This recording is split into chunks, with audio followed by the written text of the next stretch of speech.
we look at anything in here? I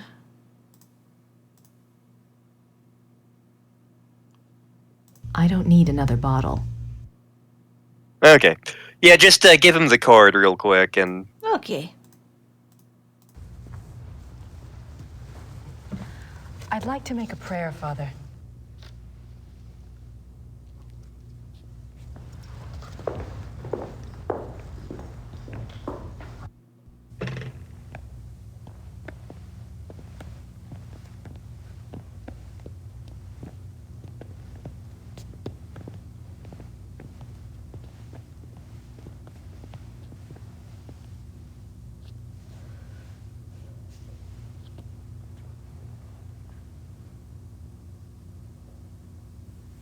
Kneel, you idiot! Kneel before Zod!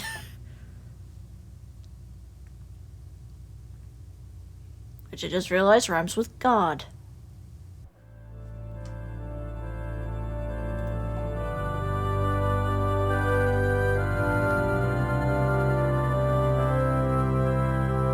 Now I lay me down to sleep. No, wait, wrong one. Bless us, O Lord, and these thy gifts which we are about to receive. Good bread, good meat, good God, let's eat. But yeah, there are hard urns on the right and offering box there. Let's see if we can look at things. Okay. I think the box is for penitent offerings. Okay. Shut up and take my money. That's not what we need. Well, we can try it, but Nope, I don't think that's it what won't we need. let me. But yeah, look around in here a little I feel more. guilty about being here to get in Ludwig's urn. I hope she knows that I mean no disrespect. It's the Lady of Altading. So you say that, and I keep thinking you're saying the Lady of Hot Toddy. Maybe, I don't know. The heart urns. I think I know which one is Ludwig's, but how am I going to get it down? This is where Mr. Coodlesworth should have been. He could have knocked it down. Well, remember, the whole thing about the penitent offerings is you need to give a silver replica of the thing you want healed. Yeah, but we don't have any of that. But have we seen anything like that at any point in the game?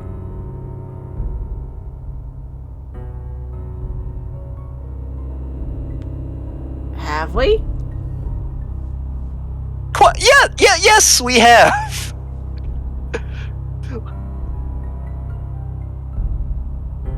Do I have it with me? We do not currently. Okay. So... Alright, we are gonna want to exit the room. Okay. But won't that would be a problem for later?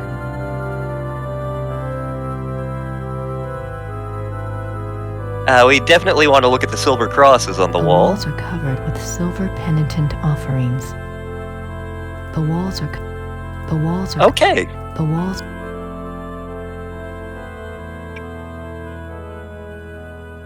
I don't want to disturb her. Oops. But yep, we can go back out, and...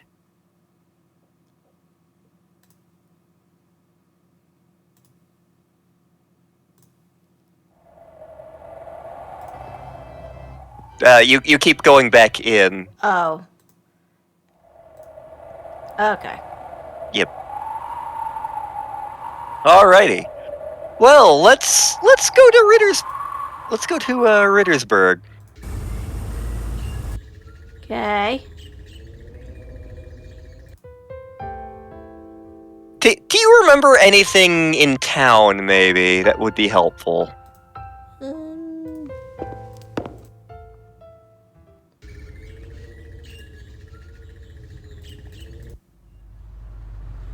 Oh.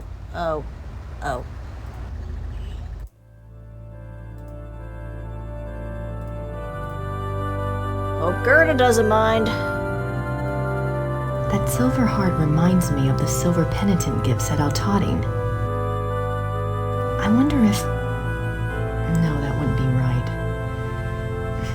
Maybe I should just ask her. Well, Knowledge flags! that lady's been here a long ass time.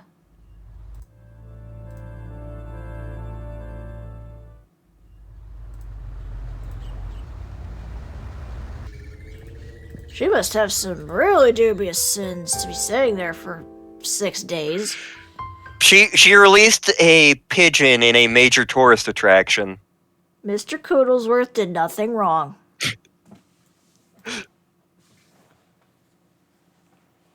Gerda, I have something to ask you. It's really awful. What is it? You know the silver heart you got for Wolfgang's casket? Yes. If I paid you to have another one made, do you think I could take the one at St. George's? It's for Gabriel, isn't it? Yes. Take it. Wolfgang will understand. Thank you so much, Gerda.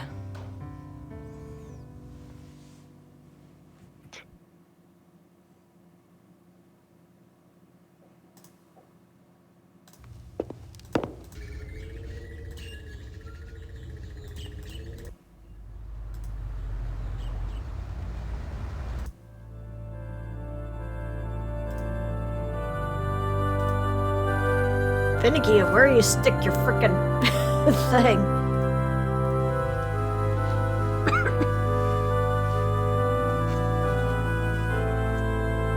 Thanks, Gerda. And Wolfgang. Oh, that was clearly recorded in a broom closet. Yeah. Mr. Coodlesworth has had the best recording so far. I know, right? Mhm. Him and the monk who has a vow of silence. Have you noticed that in fiction, monks only have a vow of silence, either really funny or really inconvenient? Yeah.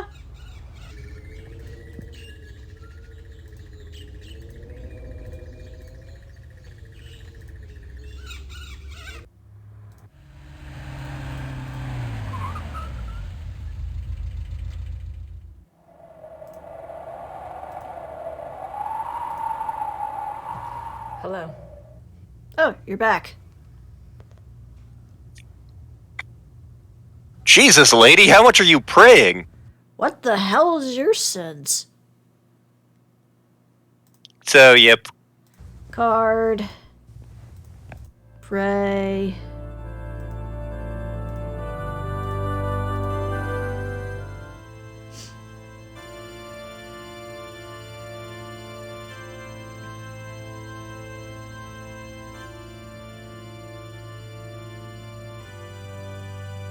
Only the penitent man shall pass. Star doesn't get that reference yet.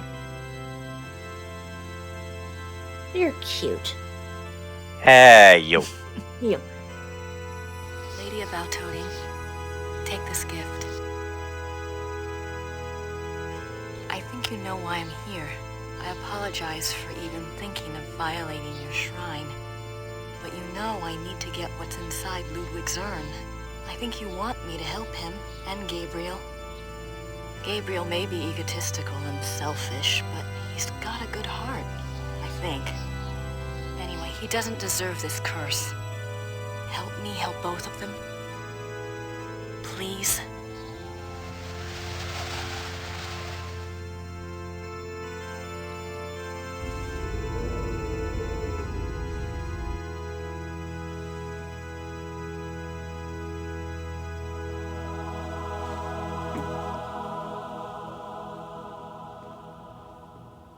She comes to life and beats a werewolf to death. That'd be badass, though. Our Lady of Whoop-Ass.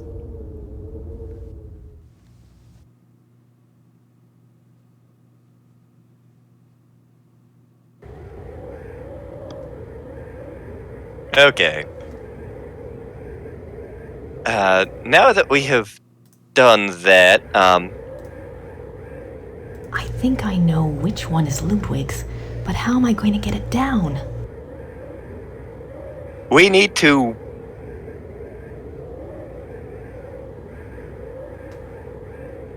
Did we open the... We need to go right and open a door. Okay. If I could get away with moving that chair, I could reach the urns.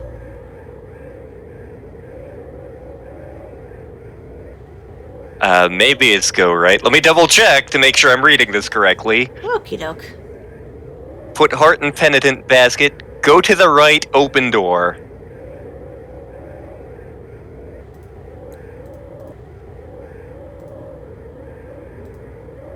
There.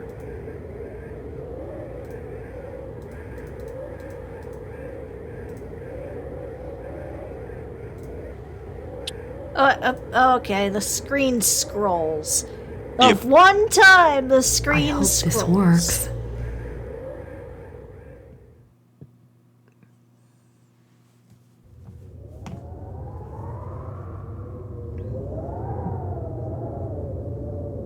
I only have a few seconds. Okay, move chair.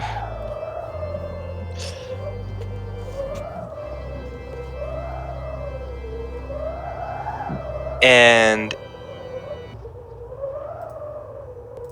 bottom left urn. Oh, whoops. Oh, I got it.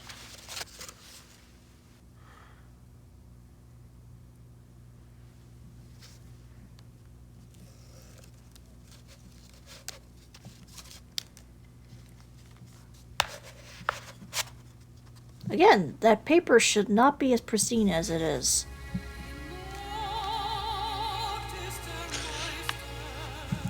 Somebody actually wrote an entire libretto for this game.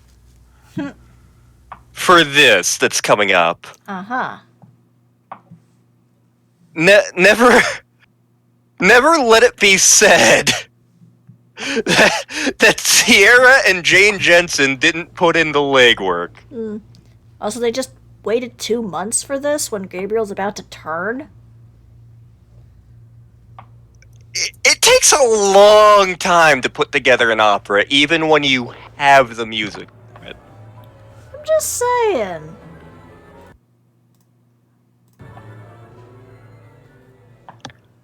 Alrighty. Up I the believe- stairs?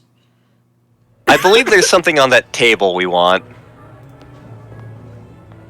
The flowers? Not the flowers. Well, why not? Oh, the pamphlet. The Flight of Engelhart. Also, I hope they renewed their passports.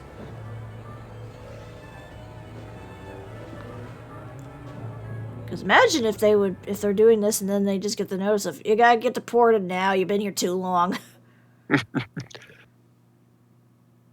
Let's take a look at what we grabbed anyway. The Curse of Engelhart by Richard Wagner. Act 1. Many years ago in a small German village there lived a young man named Engelhart. Engelhart was a lowly blacksmith's apprentice. He was fair-faced, but by nature gentle and shy. Being orphaned, and having lived with a blacksmith in virtual slavery since his parents died, Engelhart had nothing in the world to claim as his own. Nothing, that is, but an amazing talent. For 10 years, the beautiful and much-desired wares that had passed for the blacksmith's own had actually been produced by Engelhart. The blacksmith, a greedy and vain man, was determined to keep this a secret. He forbade Engelhart to ever work the metal in front of another soul, on pain of death. But the blacksmith's ingratitude went further still. He was so plagued with envy of Engelhart's talents that he treated Engelhart like a lazy and worthless dog. The other villagers, assuming that the blacksmith's behavior toward Engelhart must be deserved, followed suit. Now in the same town there lived a rich baron. The baron maintained a patronly and righteous face with the villagers, but it was rumored that he was actually unspeakably cruel and wicked. There was also a young maiden, Hildegunda, who was lovely and good-hearted. Hildegunda was the only one who took pity on Engelhart and was kind to him. Engelhart loved Hildegunda madly, but was too shy and too penniless to even speak of it. In the first act, we learn that Hildegunda's parents, blinded by the prospective fortune, have betrothed her to the Baron. When Hildegunda learns of this, she is terrified and protests that the Baron is reputed to be evil, but her parents brush this off as jealous rumors and demand her obedience. Poor Hildegunda is too good to defy her parents' wishes, and so she reluctantly agrees. The Baron, with great public ceremony, sends Hildegunda a betrothal gift of a silver jewelry box. Hildegunda, overcome by her fear and anger at the betrothal, casts the jewelry box into the fire. She is immediately remorseful and pulls it out, but it is too late. The delicate silver has been badly marred. Hildegunda fears for her life when she sees the damage. She is afraid the blacksmith would report the damage to the Baron, so she approaches Engelhart and begs him to help her. Engelhart thinks of his master's warning, but determines to disregard it for Hildegunda's sake. He melts down the silver and constructs another box even more beautiful than the first. When Hildegunda sees his great artistic skill, she falls in love with him. The two come together in an aria of love, but their bliss is momentary. What about the betrothal? The young couple, knowing the Baron will never relinquish his claim, decide to run away. Act 2. The Baron learns of Hildegunda and Engelhart's disappearance. He is so furious that he hires hunters to track the pair down. Hildegunda and Engelhart are found and arrested. In a public trial, Hildegunda pleads their case in a stirring aria. She tells the townspeople of Engelhart's great skill and his mistreatment by the blacksmith. She tells them Engelhart is good and kind. The blacksmith should be turned out for his evils and Engelhart given the shop.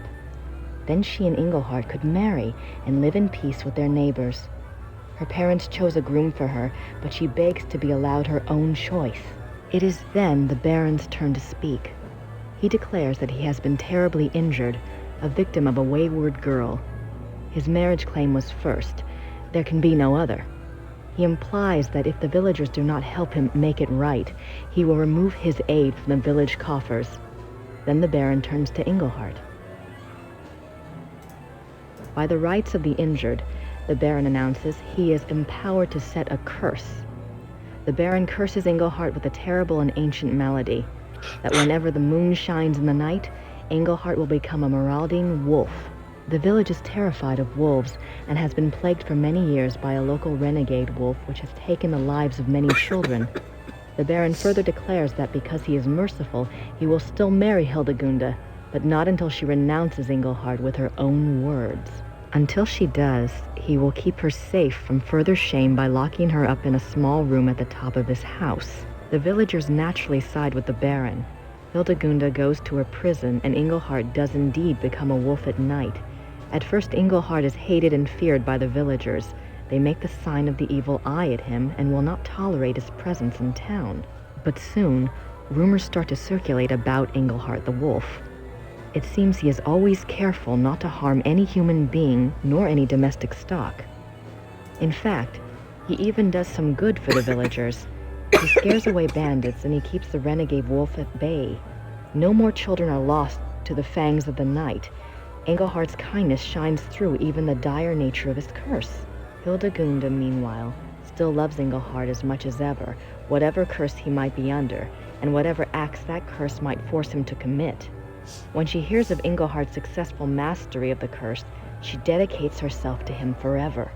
Hildegunda tells the Baron that she will never renounce Engelhart. The Baron's plan having collapsed before him, having given Engelhart dignity rather than removed it, he flies into a rage. He tells Hildegunda that he will marry her anyway, and on the morrow at that. She will become his wife or her parents' lives will be forfeit. Act 3. The final act begins with the wedding feast for Hildegunda and the Baron.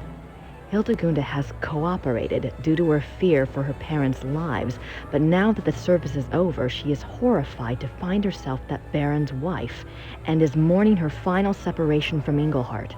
After her poignant opening aria, the Baron approaches her and tries to draw her back to the party. He calls for the entertainment, hoping to cheer her up.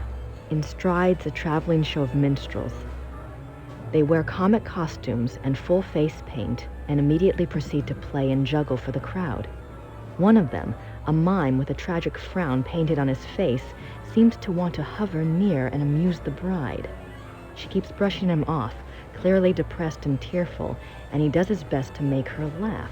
After the amusing antics of the minstrel's first song, the tone changes, the minstrel's music grows dark and theatrical. The Baron protests, preferring the comedy, but he's reassured by Hildegunda's father. The minstrels gather in a circle around the frowning minstrel. They whirl around him, and he slowly sinks from sight. The music grows more frantic. Suddenly, the minstrels burst apart like petals, and standing in the center of the room is a wolf. The villagers scream, but Hildegunda cries out that it is Engelhart. The wolf does not attack the crowd. It only lifts its head and begins to howl. The Baron screams at the wolf to stop, and he screams at the villagers to kill the wolf, but they only stare in horror.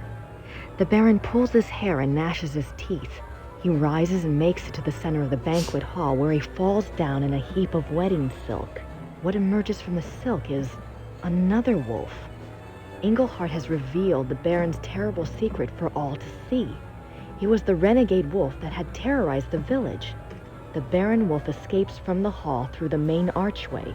Engelhart leaps after him. The villagers rally in a cry of horror and fury. One of the men grabs an axe from the wall and entreats the others to follow. They will stalk and kill the murderous wolf. The villagers storm through the archway. Hildegunda follows. The final scene takes place in the woods outside the village.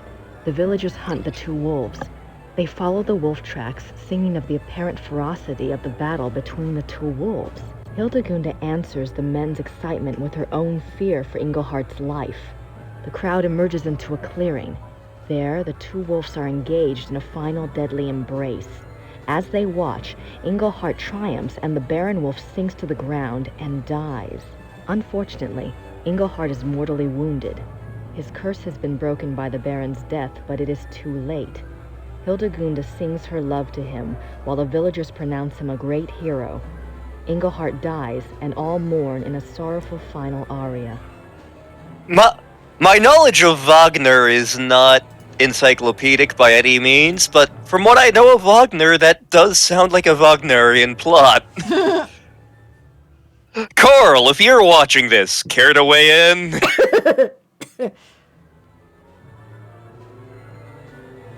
Yeah, do we go outside or go upstairs? We go somewhere of some sort involving stuff. We wish to look at the chandelier diagram, wherever the hell that is. Let's wander around a bit. Okay. Or is it in our inventory? It might be. That's what I'm wondering. Here we go. Wagner's layout of the theater. Specifically, we want to Layout look of the theater. at the X, I think. I suppose that large X had something to do with the seating arrangements. It's in a nice line from the chandeliers. Mm-hmm. Wagner's layout of the theater. Okay. So we want to go to the other side of the foyer now. I could use some fresh air, but I don't have time to go outside. Oh. And we want to, from there, go to... go right and enter the last door.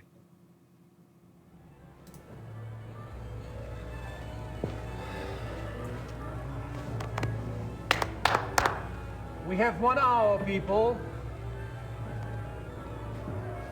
Herr Emmerding. Herr Emmerding. Yes, Mr. Costello? Herr Emmerding, I must again protest about my lack of vocalization in Act 3. I have not a single note until the transformation hour. Now, how many times do we have to go over this? You are disguised as a silent minstrel. I know that. But an aria, sung to the audience, off to one side, would be very effective. Hildegund has one? words, but the audience is not supposed to know it's you until the transformation into a wolf.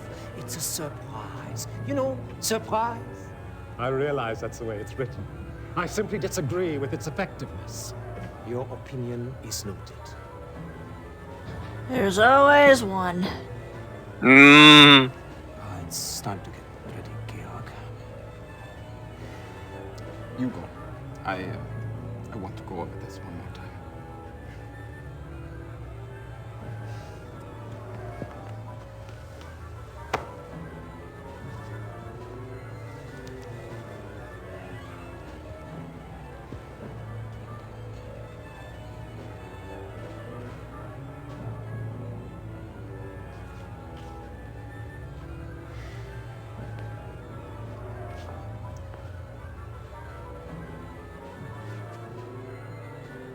There's no easy way to get there from inside the auditorium. I don't think this was the... Wasn't the right one? This may not have been the right one.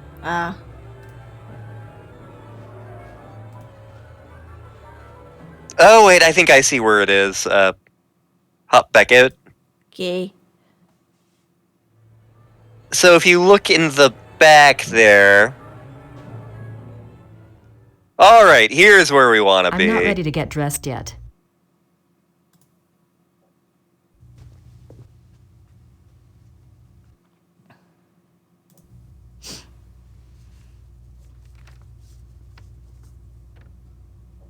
Here's that list I made. Why weren't we already holding on to that? Good question. And we want those glasses. I assumed, yes, we are at the opera. Mm-hmm. Which means I'm gonna be falling asleep in an hour. Maybe less. Not an opera fan? Not really. I am not opera guy, but I've been to a couple and I've enjoyed them.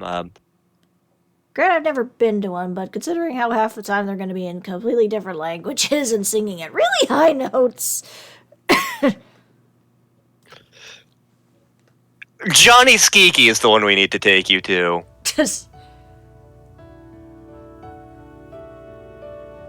Hey there, furry. More furry to be. And he hasn't changed his outfit in 2 months. Like someone's put broken glass in my brain. I thought we'd have you back in Rittersburg by now. The Smiths are waiting for you there. It's okay. Just stick me in a room somewhere. Are we ready for the test? I'll check. Could you see about some heat, Gracie? I'm really freezing in here. We will set you on fire. Yep. Are you cold? Sure. I'm freaking freezing. I'll see what I can do. Good. You do that.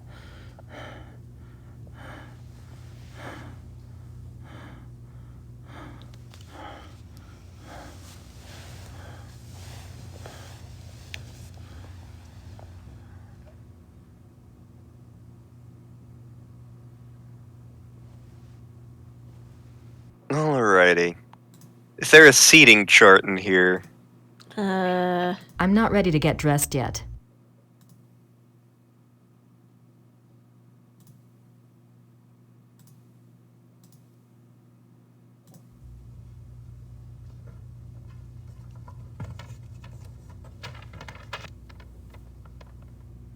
Wow, A it doesn't seating even have chart. holes where the pins This might were. be useful.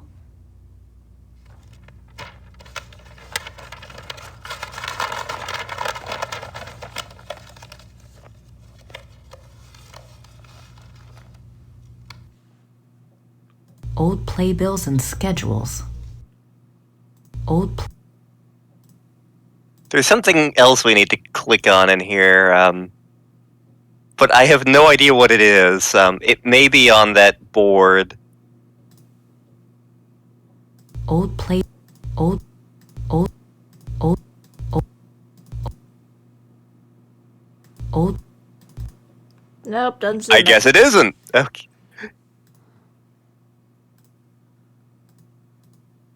Look at the seating chart again. Okay.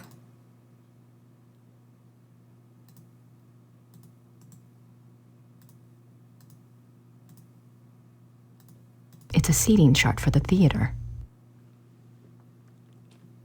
It's a seating chart for the theater. And I think the area we want to click It's a is seating chart for the theater. just above that. The large X on Wagner's diagram is in an area called the Mittelloge on the seating chart. I'd better check it out. And we should probably look at that to-do list as well. Yeah, probably. I made this list of things to do.